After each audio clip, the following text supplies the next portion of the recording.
one of the things that I've become much more involved in the last few years is this notion of our trying to detach ourselves, again, not in a foolish way, but detach ourselves from the current constraints, the silo thinking that we have locked ourselves into.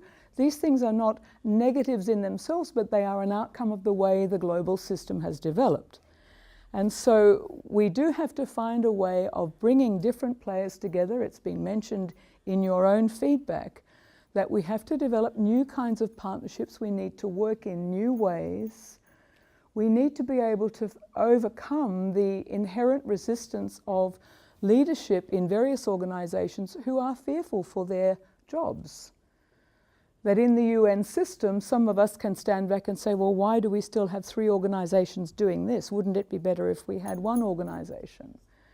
Why do we have always consultation where we have the UN system and governments making decisions, when of the 192 governments, arguably, a good number of them are not truly defending the interests of their people? And that isn't a north-south thing, because the language, I think, is now getting in the way. We have sometimes rich and powerful countries that act in ways that are not appropriate and not looking to the common good. How do we find ways to depersonalize so that individuals who we know are blocking can be somehow brought into a broader consultation?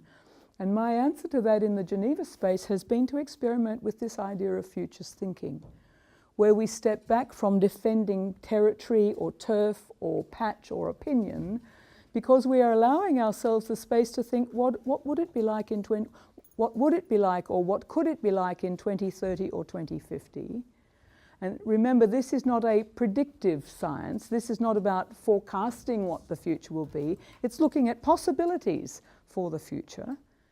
But it allows us the possibility to recognize that as we have human agency, we can influence. Now, we need to be aware of our own mindsets and the way in which we grow up in certain cultures, believing certain things. It's often when we get a bit older that we think, hang on, is that really the way it is?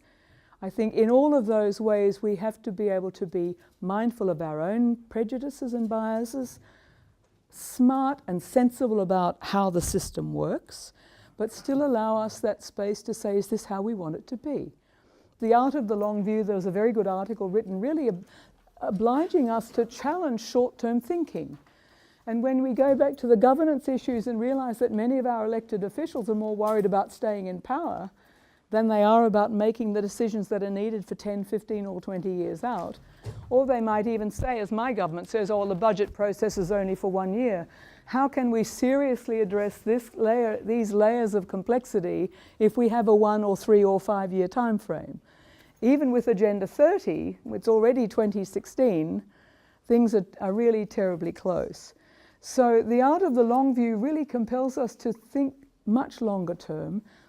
The notions of a borderless world were introduced, I think, back in 1984, I think, Fukuyama. And it was introduced not in the context of a changing demographic or of a natural evolution of how the world is. It was a scary thing about how companies were losing control and things were being traded across boundaries and so on. But from those periods, we've got things, centres of future studies. You'll hear people talking about scenario planning. The Oxford Martin Commission did an excellent report. The Wiser Futures Compendium is out there, which gives you a whole pile of tools and techniques that can be used. Causal layered analysis is a process which I've had some exposure to through a gentleman called Suhail Inayatullah. And it, I think, it makes sense out of what can otherwise be a fairly overwhelming field. Anticipatory leadership is something else that's being discussed now, because I think it takes us one step further to having this complexity analysis, these tools that help us to deal with all of these layers and interactions of issues, because none of these can be identified and dealt with on their own. They all link in some way to one of the others. But anticipatory leadership takes some of the futures thinking methodology and then encourages leadership to anticipate what is coming and to then respond in appropriate ways, rather than just to be locked into the present.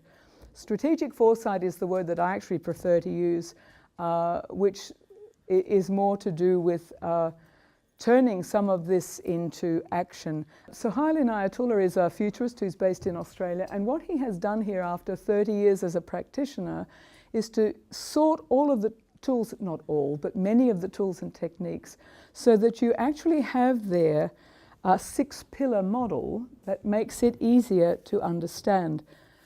Mapping the present and the future, so there's a mapping process. Anticipating the future, using different techniques.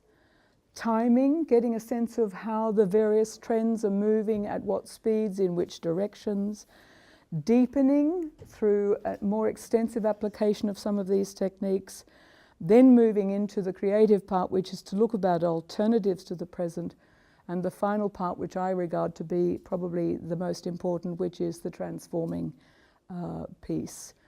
One of the dangers that I see frequently reflected is that in the aid industry, we have romantic attachments to different kinds of tools and techniques. And they come in phases, and so everybody does this, and now everybody does that. And we learn the technique even on issues around multi-stakeholder partnering. And there's some excellent training available on multi-stakeholder partnering. But I'll go back to where we started this segment. If we haven't rethought our paradigms, if we're not aware of the inbuilt prejudices that we bring with us and the practices that reflect those dynamics, then we are not going to be able to engage in a serious way in transforming the future.